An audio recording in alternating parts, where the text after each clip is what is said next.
মিষ্টি কুমড়া পাতা দিয়ে শুধু শাক ভাজি নয়, মজার একটা রান্নাও কিন্তু করা যায়। সুপ্রিয় দর্শক, আসসালামু আলাইকুম। আজকে মিষ্টি কুমড়ার পাতা দিয়ে খুবই মজা করে একটি রেসিপি আপনাদের সাথে শেয়ার করব। খেতে কিন্তু দুর্দান্ত লাগে। তো প্রথমে আমি যেটা করেছি, এখানে মিষ্টি কুমড়া এক আঁটি শাক নিয়ে আসছি। তো এগুলোকে এখন আমি যেটা করছি, আগাগুলোকে আলাদা করে উঠিয়ে রাখবো। এই আগাগুলো দিয়ে কিন্তু আমি মাছ দিয়ে রান্না করব। আর পাতা দিয়ে আরেকটা রেসিপি করব।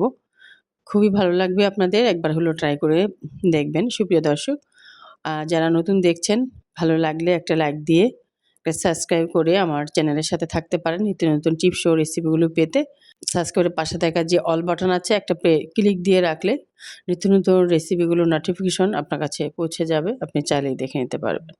তো আমরা আর কথা বাড়াবো না, মূল রেসিপিতে চলে আসছি। এখানে দেখতেই পাচ্ছেন যে আমি হাঁড়িতে মানে একটা ফ্রাই প্যানে আগের থেকে কেটে রাখাই যে মাত্র আপনাদের সাথে শেয়ার করলাম, আমি ইতিমধ্যে কথা বলতে বলতে শাকগুলো কিন্তু কেটে নিয়েছি। কেটে ভালো করে ওয়াশ করে পানি দিয়ে ধুয়ে নিয়েছি। আর এখন একটা ফ্রাই প্যানে সরাসরি আমি যেটা করলাম, এই কুমড়ার শাকগুলোকে দিয়ে দিলাম। এরপরে এখানে আমি আরেকটা উপকরণ ব্যবহার করব, সেটা হচ্ছে মুগ ডাল। তো এই মুগ ডাল দিয়ে মিষ্টি কুমড়ার শাক দিয়ে কিভাবে সুন্দর একটা রেসিপি করা যায় সেটি আপনাদের সাথে আজকে শেয়ার করব। তো এখানে আমি মুগ ডাল পরিমাণ মতন নিয়ে নিয়েছি, হাফ কাপ পরিমাণ এরকম হবে আরকি। এটাকে ভালো করে ওয়াশ করে পানিতে ধুয়ে নিয়েছি। এরপরে এখানে আমি সরাসরি এই শাকের সাথেই কিন্তু মুগ ডালটা দিয়ে দিলাম। যেহেতু সিদ্ধ হতে সময় লাগে কিন্তু মুগ ডাল, হ্যাঁ?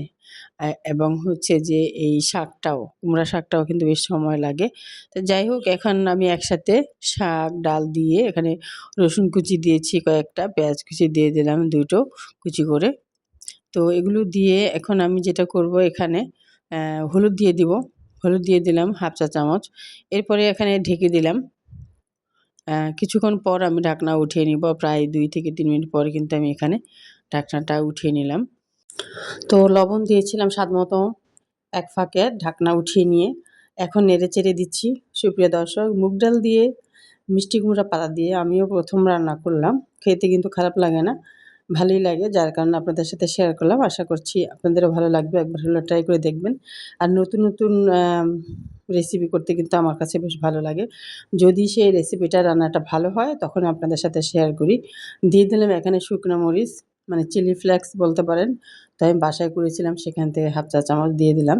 তো এখানে আপনি চাইলে কাঁচা মরিচটা দিতে পারেন। তবে আমার কাছে শুকনা মরিচটাই বেশি ভালো লাগছে। যার কারণে আমি শুকনা মরিচটা এখানে ব্যবহার করেছি। তো আপনারা একবার শুকনা মরিচ দিয়ে এভাবে রান্না করে দেখতে পারেন। শুধু শাক না রান্না করে সাথে যদি আমরা একটুখানি ডাল, আমরা তো মসুর ডাল অনেক রান্নাতে শাকে দিয়ে থাকি। তো এইভাবে মুগ ডাল দিয়ে মিষ্টি কুমড়া শাক দিয়ে তো কখনো খাননি। আজকে আমি আপনাদের সাথে শেয়ার করলাম। আমার কাছে ভালো লেগেছে, আপনাদের কাছে আশা করছি ভালো লাগবে। একবার হলেও ট্রাই করে দেখবেন। তো ঢেকে রান্না করে নিলাম সিদ্ধ না হওয়া পর্যন্ত। আবারও ঢাকনা উঠিয়ে দিয়ে নেড়েচেড়ে নিচ্ছি। তো ডালটা যেটা হবে, ডালটা হচ্ছে সিদ্ধ হবে, বেশ ভাঙা হবে না। মুগ ডাল তো যদি আমরা নিজে থেকে না নেড়ে ভেঙে দিই তাহলে তো ভাঙে না, এটা আস্তেই থাকে, তাই না? তো যেহেতু আমি শাক দিয়ে রেসিপি রান্না করছি, মানে রেসিপি করছি বা রান্না করছি আরকি। তো সেহেতু আমি এই ডালটাকে আস্তেই রাখার ট্রাই করেছি যাতে না ভেঙে যায়। সেদ্ধ হয়েছে, শাক এবং ডালটা সুন্দরভাবে সেদ্ধ হয়েছে। এরপরে এখন আমি যে ফোড়ন দিয়ে নিব। তো তার জন্য আরেকটা ফ্রাই প্যান বসিয়ে এখানে পেঁয়াজ কুচি, রসুন কুচি দিলাম এবং সেই সাথে তেল দিব। তো তেল দিয়ে নেড়েচেড়ে নিয়ে ফোড়ন যাতে হয়, ঠিক আছে? সুন্দর যাতে একটা ঘ্রাণ আসে, কালারটা সুন্দর একটা চেঞ্জ হয়ে আসে, সেই পর্যন্ত কিন্তু নেড়েচেড়ে নিতে হবে আরকি। যাতে সুন্দর একটা কালার চলে আসে। আর ঘ্রাণটা সুন্দর, যে একটা রসুন পেঁয়াজের ভাজার যে একটা ফ্লেভার আসে, সেটা না আসা পর্যন্ত কিন্তু এরকম নেড়েচেড়ে নিতে হবে। এই যে আমার পারফেক্ট যেটা আমি চেয়েছিলাম, পারফেক্টভাবে সেই কালারটাও চলে আসছে। সুন্দর একটা ঘ্রাণ কিন্তু চলে আসছে। তো এখন আমি ফোড়নটা ঢেলে দিয়ে দিব রান্নাতে। এই তো আমার রান্না কিন্তু অলমোস্ট একদম শেষের দিকে। তো এখানে আমি হালকা একটু জিরার গুঁড়া দিয়েছিলাম। তো জিরার গুঁড়া দিয়ে নেড়েচেড়ে নিয়েছি। এরপরে আমার রান্না কিন্তু একদম রেডি এবং এখানে আমি কাঁচামরিচও ব্যবহার করেছি অফ ক্যামেরায়। লাল একটা মরিচ আপনি দেখতে পাচ্ছেন। আজকে আমি এই রান্নাটাতে একটু ঝাল একদমই কম দিয়েছি, বাচ্চার জন্য যাতে খেতে পারে। আর এই তো আমার রান্না একদম রেডি। তো এভাবে ডাল দিয়ে আর কুমড়ো শাক দিয়ে একবার রান্না করে দেখবেন। ভালো লাগে কিন্তু খেতে। চাইলে কিন্তু এখানে আপনারা একটুখানি গোলালু কুচিও দিতে পারেন। গোলালু একটু কিউব করে কেটে অথবা কুচি করে কেটে সাথে দিতে পারে, সেটাও কিন্তু মন্দ হয় না খেতে। যাই হোক, আমি লবণটা চেক করে নিচ্ছি উঠানোর আগে, যেটা আমি সবসময় করে থাকি এবং আপনাদের সাথে শেয়ার করে থাকি। তো আমার রান্না একদম কমপ্লিট। আর একটুখানি আমি এভাবেই চুলায় রেখে নিব, রান্না করে নিব, এরপর আমি সার্ভিসিং ডিশে সার্ভ করে নিব। সুপ্রিয় দর্শক, আশা করছি আজকের রেসিপি কিছুটা হলেও আপনাদের কাছে ভালো লেগেছে। আর এই যে ভালো লাগলে লাইক, কমেন্ট, শেয়ার করবেন।